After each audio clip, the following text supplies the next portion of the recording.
এটা ছিল পুরীতে আমাদের লাস্ট ডে, আর আজ রাতেই আমাদের ফেরার ট্রেন রয়েছে।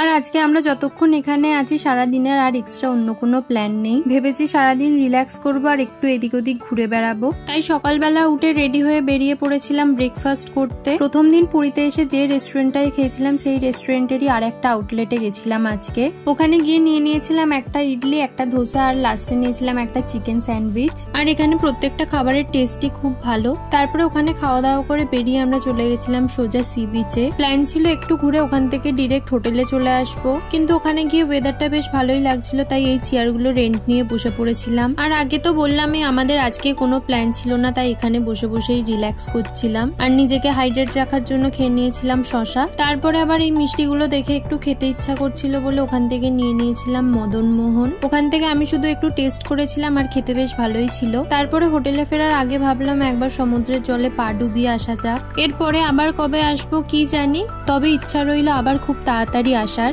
আজকে তো জলে নামার একদমই কোনো প্ল্যান নেই আর নামবোও না, তাই সমুদ্রের পাড়েই দাঁড়িয়েছিলাম আর ওখানেই কয়েকটা ছবি তুলছিলাম। বেশ ভালোই লাগছিল, খুব একটা গরমও ছিল না আর বেশ সুন্দর হাওয়াও দিচ্ছিল। ওখানে আমরা 1 ঘন্টা বসবো ঠিক করে চেয়ার রেন্ট নিয়েছিলাম, কিন্তু ওখানে আমরা প্রায় 2 ঘন্টা মতো বসেছিলাম। তারপর উঠে একটা ডাব খেয়ে বেরিয়ে পড়েছিলাম হোটেলে ফেরার জন্য।